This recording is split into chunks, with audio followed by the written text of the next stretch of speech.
Hello, how's it going?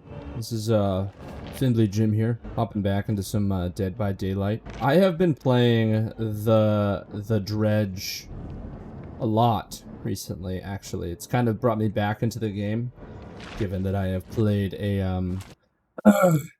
staggering amount of hours. I've been playing since 2016, on and off. And recently I started playing again because of just realizing like the Dredge's potential. I feel like he is a killer that a lot of people like sleep on or don't really think is very good. I'm gonna run through a quick list of why I disagree with this, and I'm gonna show you my build as well. We'll just start with the add-ons. Hattie's Calendar. So this decreases the time to exit a locked locker by 1 second. So the logic here is that it counters the counter to Dredge, which makes locking lockers not only is pretty much a waste of time now for survivors, because 1 second, it basically makes leaving a locker 1 second. You can break out of it in such a short time that you can still catch people off guard. I take this every single time. Malthinker's Skull, which I'm sure a lot of you have seen people use this, but this is part of my build. It's an important piece. So increases Nightfall charge speed by 66% while any survivor is injured. This is super good, and like getting like 2 injures, which is not very hard to do with the Dredge. You pretty much get Nightfall after a few seconds in a locker once you do that. Because it's if you don't know, being in a locker charges your Nightfall faster, or traversing with your power. The first of the build is Scourge Hook in Resonance. Which is a really common gen regression perk, so it's not like anyone should be shocked. This isn't like some crazy meta or different meta thing. This is like a super common meta perk. But it, 4 random hooks. You hook somebody on this hook, and the generator with the most progress explodes, losing 15%. The reason I have this is for 2 reasons. One, I like the consistency of it, whereas like perks like Pentimento and Plaything, like that combination's fine, but there's a lot of micromanagement and it's contingent on the survivors, which I don't like. This build is supposed to reward everything you do that you would normally do in a match. So having Scourge Hook Resonance rewards you for getting the down, which jumps into our next perk, Jolt, which also rewards you for getting down. A lot of people rip on this perk, and I don't understand why. Because I don't think I've had a game where I haven't at least had 2 gens nearby every time I've gotten a down with Jolt. At least. And immediately getting two gens hit is more value from this perk than it is from Resonance. Because if you get 8% on 2 separate gens, that's 16% total progress to the entire game, which they need to repair that total 16% just split up between 2 different gens. This can get higher. This can get upwards of like, if you hit 3 gens, I've hit 4 before. So you're hitting 4 gens, you're getting like, what is that, 42% progress between 4 different gens? That is a ton of time that they just lost. So these 2 together are also a powerhouse, because more often than not, you'll hit a gen nearby. Well, not more often than not, but I'd say a good chunk of the time. You'll hit a gen with this that you'll also hit with in Resonance after you hook. So you're getting like you're getting like a smaller pre-nerf version of Pop Goes the Weasel that you also don't have to go out of your way to kick. And with a mouse 1 killer like the Dredge, it's really nice to have that ability to not have to like, because you're not going to be downing people super duper fast. Often. Depends on the perks you run. And that's what we'll get to this later. This is our flex perk. We'll jump into the next one, which is Sloppy Butcher, which is basically just increases how long it takes survivors to heal.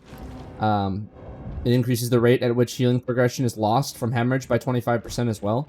So essentially when you injure somebody, that takes them a long time to heal, but if you find them healing, they lose that progress if you start chasing them. So they have to start over. So these 2 right here, as you can, I'm sure you can tell, this keeps them injured longer, and the longer they're injured, the more value we get from Malthinker's Skull. So these 3 perks right here are supposed to maximize Dredge's mouse 1 killer potential. So this is activated by a mouse 1 down, which is the only way he can down people. This is applied on a mouse 1 hit. So it makes his mouse ones not only damage gens nearby, but also make them heal longer. And then this is a recent addition to my build. Usually, I would run save the best for last on him. But I made like a Reddit post a little bit ago, and somebody had mentioned that they use they use Franklin's because of how common items are now. Like, because people just have so many. I had like 2 million blood points yesterday. I just screwed around and upgraded him because I was just like, I wanted to have every perk that I could possibly have. I have 7 pages of all purple perks now. So I just have him stacked. And then I also have tons of add-ons for him. So it's crazy. You have so much stacked resources. But this is a flex perk. So Save the Best for Last is awesome on him. It's also awesome on like every other mouse one killer in the game. But I have found is that Franklin's has a double effect with Sloppy Butcher. So say people bring medkits and you knock them and like, or you at least hit them and they run away. You know where that item was dropped and like you're the only one who can see it, right? They like know or generally remember where they dropped it, but that tin not only has Sloppy Butcher on them, which means they're presented with the problem, right? So you hook them and so they get unhooked and the person that unhooks them could start healing them. But it'll take a while with Sloppy Butcher. They're faced with a problem where if they let that person heal them, it's more than likely that this item that they lost is probably going to be gone by the time they're done healing. And like, you know, when you hit them, the chase could go on for another 15 to 20 seconds, maybe a little longer. And then from there, they get hooked. And they're on the hook for, who knows, 30 seconds or so. It gives them a very small window to go pick up that item. So they have to make a decision of whether they go run and try and get the item, which also makes it predictable and you can kind of control their movements where you want them to go. So that, I think, with this is just a really cool and powerful combination. And you can swap this out if you like see that they don't have items. But more often than not, I've found they find items too. So all of this is pulled together with why Dredge, and why do I think Dredge is so good. Dredge has, in my opinion, a power that is like a power and a balance that is equivalent to Demogorgon, but I think better. And I used to main Demogorgon a lot. I used to play him all the time. But I find Dredge to be better in almost every way. The only thing that sets Demo apart, in my opinion, is the shred is usually a little more consistent. But I think Dredge has a lot more potential to mind game with his power, which, whether people like to admit it or not, is like the entirety of this game is mind gaming. At least that's what sets apart good killers from bad ones, is their ability to mind game, like people walking backwards and all that, like waiting, being creative. And with Dredge, you can be super creative. You can leave your remnant in like a super weird spot to teleport back to and catch somebody by surprise. Not to mention, his darkness revealed is so much more powerful than people realize. When darkness revealed is happening, when you're outside of this certain, like, I think like 8 to 10 meters or something, I don't know the exact number, you're basically invisible. Like, they can't see you, it's really dark. But when you get closer, you get outlined in white, so you're closer, they can see you. They don't see you from a mile away, but they see you when you get close enough. But that doesn't really affect him that much, because during chase, you can teleport to locker super quick. However, the darkness is a lot better than people realize in that it hides your remnant. So the remnant you leave behind, which is your anti-loop, is almost invisible at nighttime. And it's hard for survivors to see it a lot of the time. Especially like it blends in with the fog. So in chase, his chase power gets increased insanely from teleporting to lockers really quickly. This keeps it up all the time, so darkness is all the time. And then couple that with his ability to hide his remnant as he's looping, makes him super fast at downing. And then you add Franklin's Demise to it. You'll have darkness up like every minute or 2 minutes, like between a minute and 2 minutes. I've had like, I think I average like 5 to 7 darkness, or maybe 4 to 7 anywhere between there, night times that occur in a game. because these keep the game going as long as I need it to, and these injures and hiding in lockers, like, I prioritize hiding in lockers at certain times of the game. This, you can pretty much hide someone's item completely with nighttime. And my final little bit of conclusion here is I think Dredge might have the strongest locker standoff, or sorry, hatch standoff of any killer in the entire game. He basically, when you down the last survivor, you can wait in a locker. If you know that that person's dead on hook, you can wait in a locker till nighttime activates, and then put the person on the hook, and whoever the last person is literally has to only rely on sound, because it is impossible to see the hatch at nighttime. It is impossible. Like, it is so dark. The black mist that comes out, everything. It is so hard, and you have all the advantage with your fast teleports, which adds to my final point about Dredge. You don't need barbecue. I've run games with barbecue before. It is, to be honest, kind of pointless, because you can teleport between generators, and you can listen to generators as you pass them, and you can go 3 different times. So you can be like, okay, that generator has that much progress, that generator has that much progress, whatever. Make my final point as to why I think Dredge is in the upper echelon of A tier, and in the right hands, I think he can be S tier.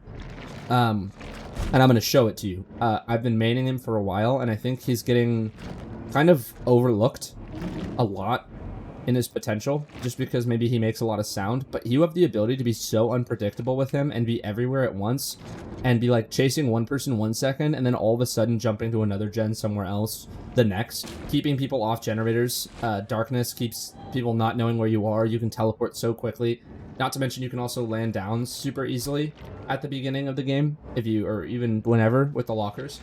Even though it's hard to do, you can have builds, like I have a build for it, this one, my aura build, to functionally get downs all the time.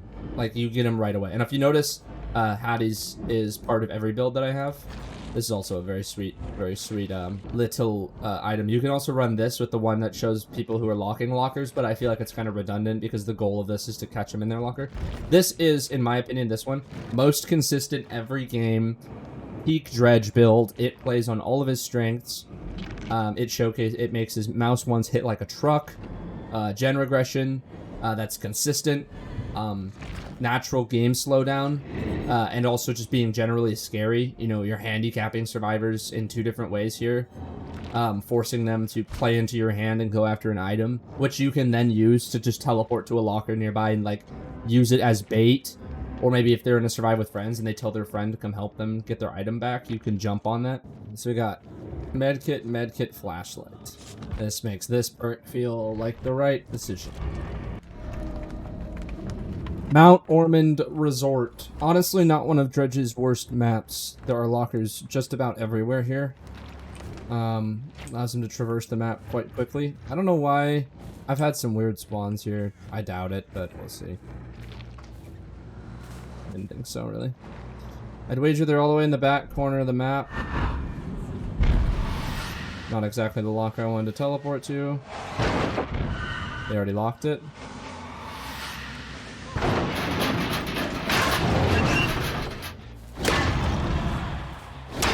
It's fine. He's already out of here. She's miles away.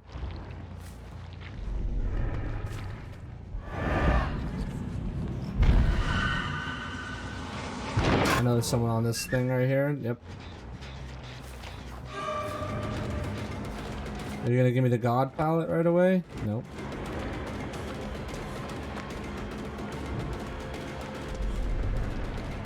And the survivors are smart again.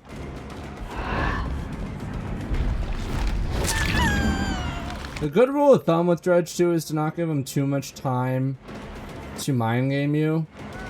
You give him too much time. This would be nice if we can get this out of the way right away. Nope. That's fine. Dead hard gonna save you? Yeah, dead hard.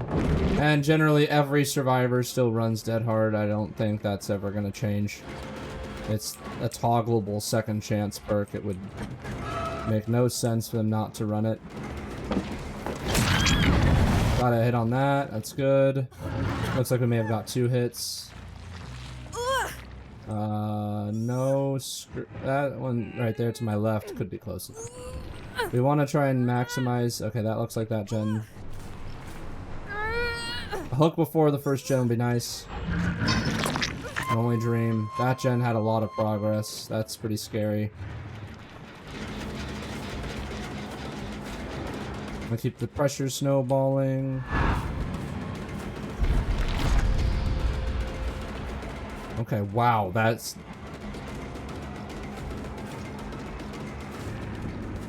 Where did she even go? There she is. Oh, she lagged. Sorry, buddy.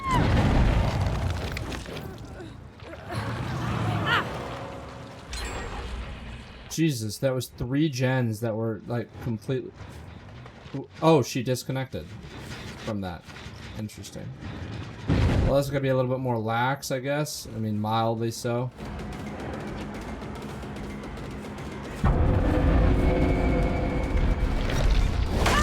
Got her. And sometimes they can get their items stuck under the pallet, and in those cases, I don't, I generally leave it.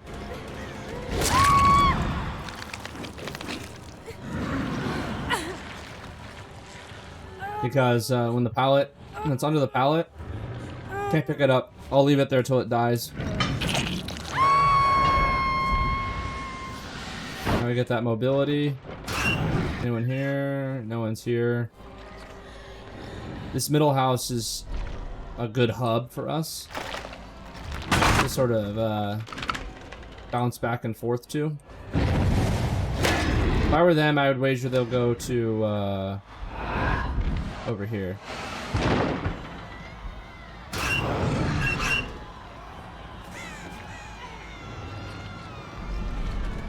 Give me that flashlight. See where she goes. She going up. She loses line of sight. Fair game to do this. She wasted the god pallet.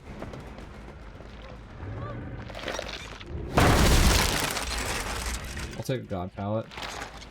Guys, I mean, gens still go crazy quick. It's sort of like an irrefutable fact about how fast they go. See if I can catch her off guard here without her knowing. Oh, she heard me. Dead hard again. I mean, same. The thing is, nothing's changed with dead hard. If anything, it's better. I would say, like, yeah, you can't go for distance, but the fact that you can, I've seen people do some crazy saves with it.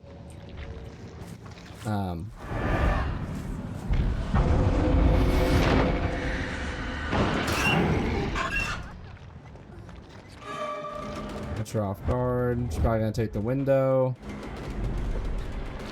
And then I'll save her here as balance into another window. That's nuts. Nothing up here that'll save her, unless she tries to dead hard again. Oh my god, that is a fucking dead hard.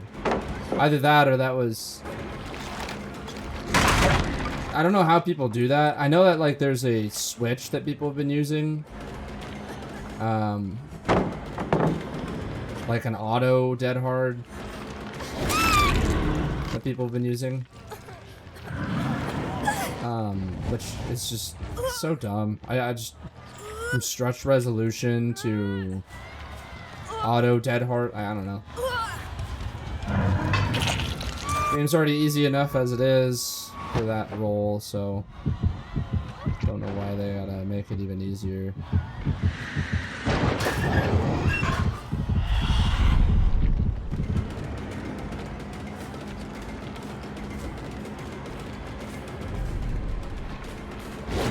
That was good. That was a good fake. Where's she going?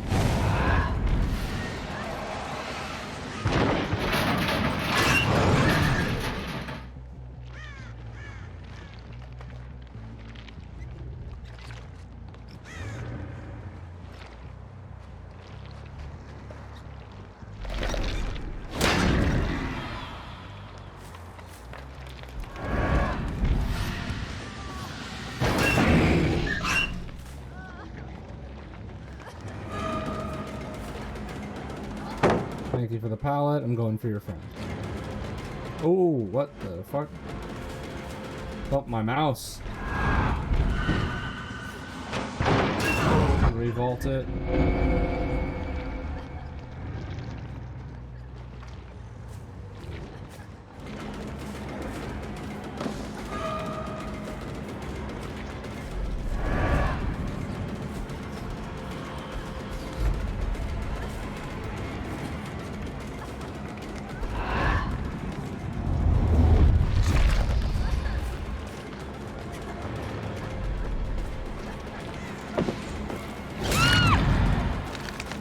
Her down, break the pallet.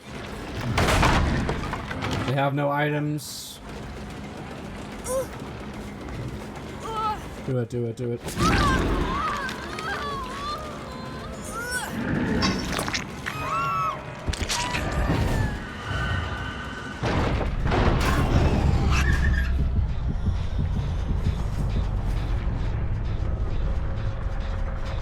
So I figured she would do.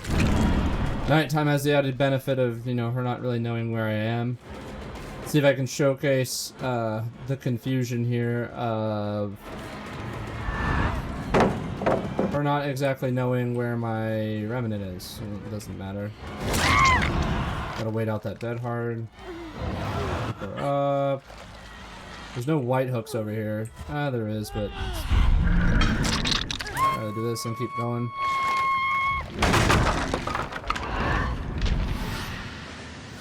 There is a bit of a... They're both technically injured, so...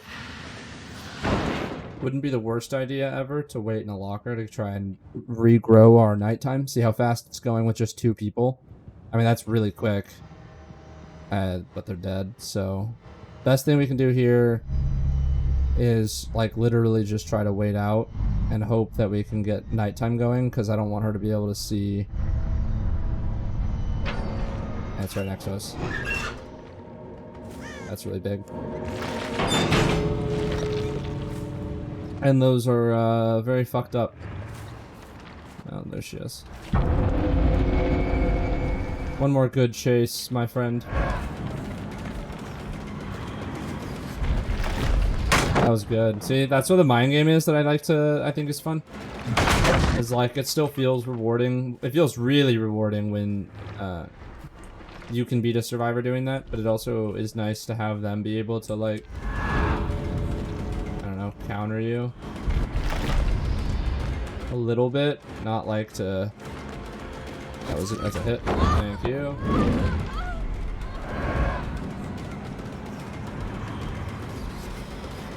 Yep. Lose line of sight and then teleport over here. That dead hard's crazy. That's what I mean. Like some of these,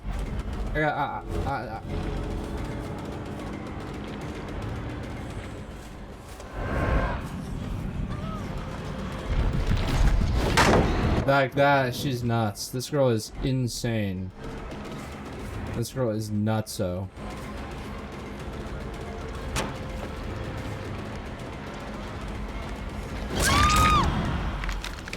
This girl was really good. Really good. For some reason, Rebecca's... is that her name? It's Rebecca. All being really good is a common trend.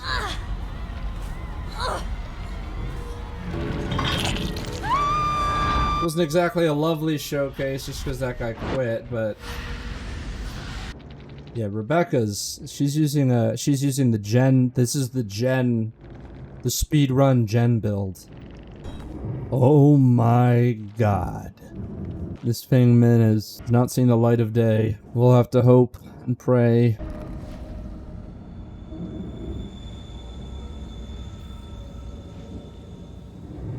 Not a great map for the good old Dredge, but it's also not really a great map for survivors, so... Kind of like a healthy,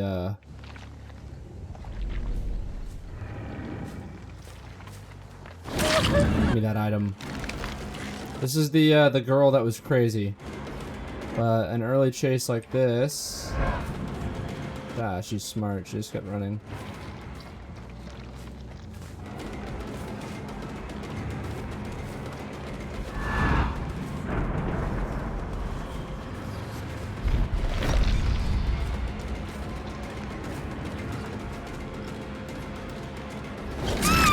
got her. That was really lucky that we got her there. It's a pretty big deal, actually. Shock pallet would have been nice too, but the down is huge. That gives us some really early snowball potential. Plus, her items on the other side of the map.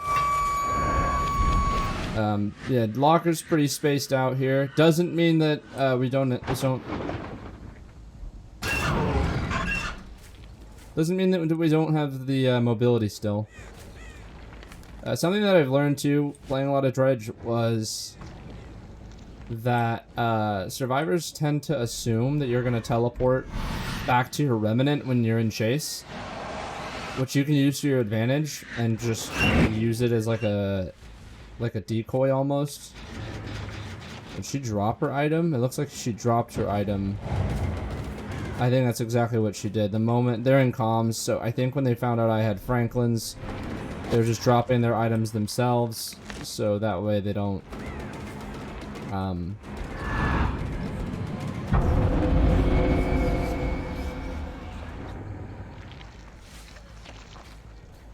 so that way they don't lose their items.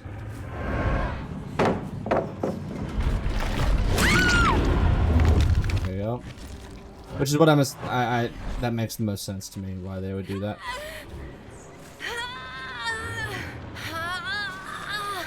Which is where Save the Best for Last would kind of be better, but only by a little bit.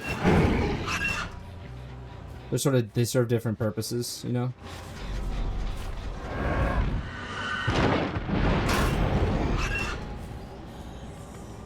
Okay, nothing here. They're all on that gen. So I don't think...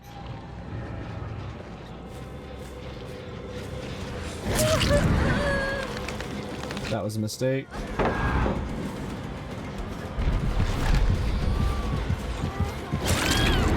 I know there's another person here, so I'm gonna pretend I don't know that, and I'm gonna bring her right here.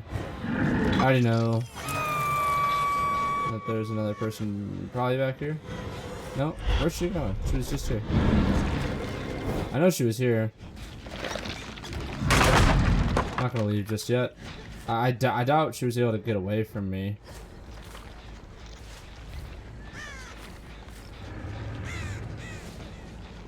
I wouldn't know exactly how she would have been able to do that. That's very impressive. Let's see if I teleport away. Maybe I can bait her to go for the save immediately.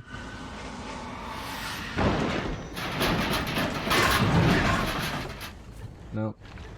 Ah, I saw scratch marks. She is here. Yep, there it is.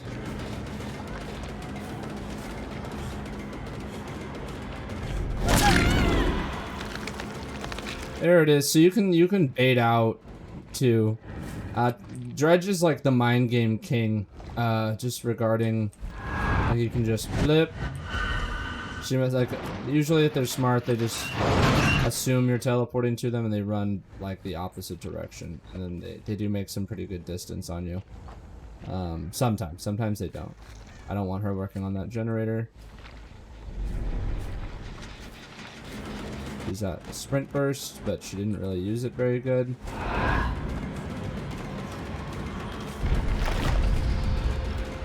We've corralled her into a spot that's not very ideal for her.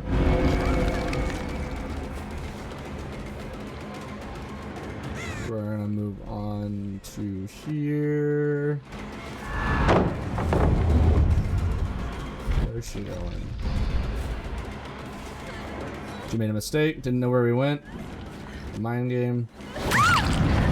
Able to hit that generator from way over there. We don't even have to worry about it, it's regressing. And then if that gen happens to be the one that has the most progress, we can double up on it with this. Which I doubt it would. I doubt it is. So someone's here. I know there's people there.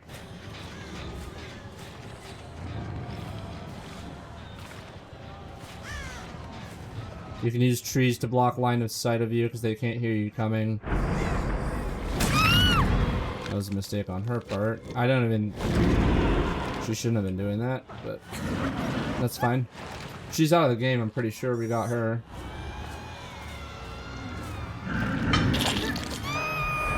Oh, no, never mind. gonna go cut them. That was a mistake. I knew she was wanting to go back to her. Yeah, that's fine. Not gonna chase her. We don't want her. We want her friend. But they don't know that. Let them think we're tunneling her.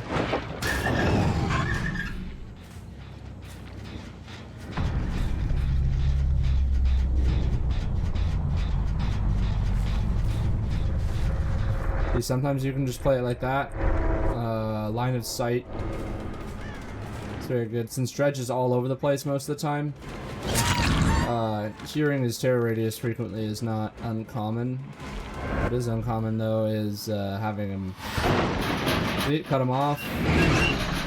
Now she's not able to go there. She'll try to make it there. It looks like she will. She will make that. But she'll double back. Good chance she'll give us Shack Ballot. Yep. Indecisiveness, that's gonna be a flaw. Okay.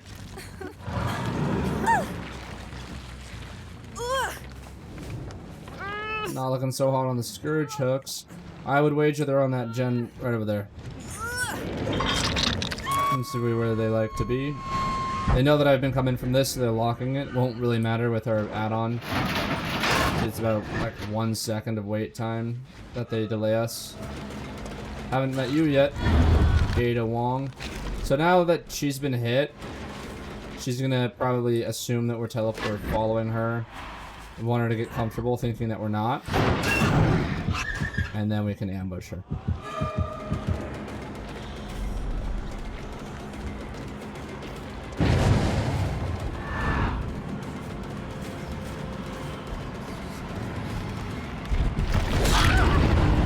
It's patience, it's like fishing. You're waiting for them to walk into your trap. Whether that trap is going back to your original or using your decoy, your fragment.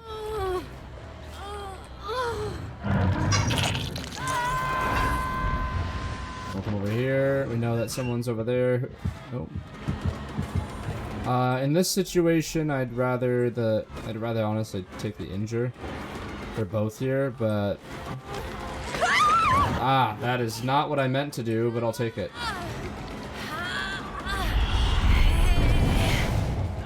I meant to injure her, but I guess we'll take the kill.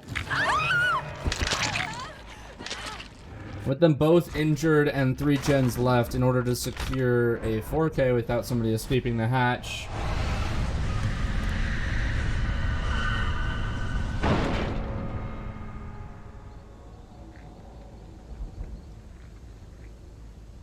The good thing I like to do when they're both injured is I will tend to wait in lockers. So I think she knows I'm in here.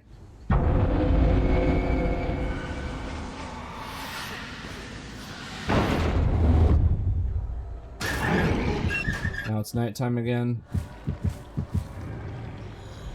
Doesn't exactly know where I am.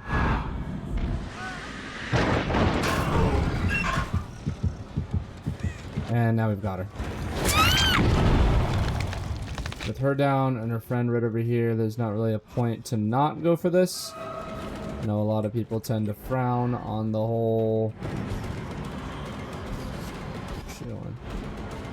4K thing, but this is just to show that Dredge can secure 4Ks very easily.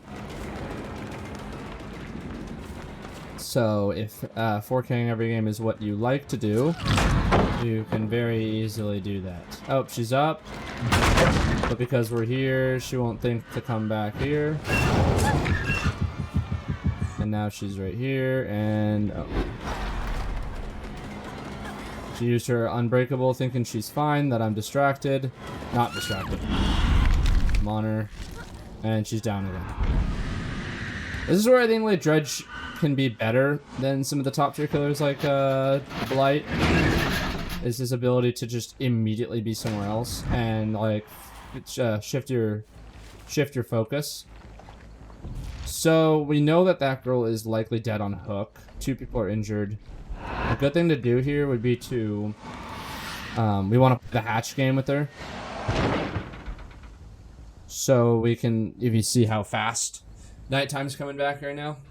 We have them in our pocket. They both have Sloppy Butcher on. We just refresh this. And we'll wait a sec. Wait a sec. Wait until just a little bit under... about there. That way when we come out and go get our...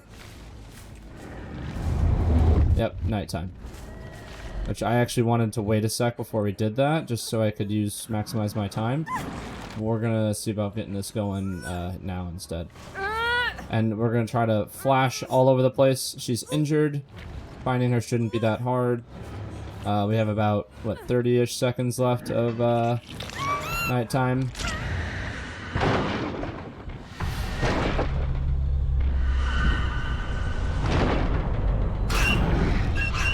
I'm gonna try to find her here. Or at least hatch.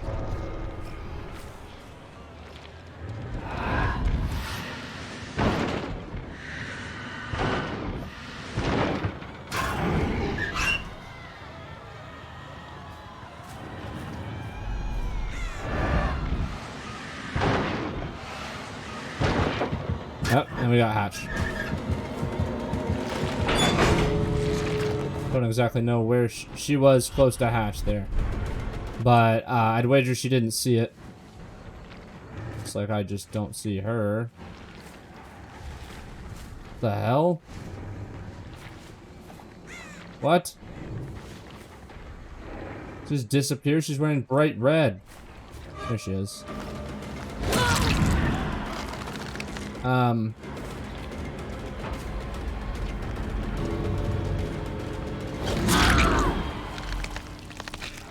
No. So that's a game on like a less than optimal map for Dredge. It's not super optimal for survivors either. But it kind of shows that like regardless of the map, Dredge can still do pretty well. The first game definitely showcased more of a weak game. But this is like more to just show that I think Dredge is like in the same vein as Sadako, like where they're kind of, they have their own unique strategies.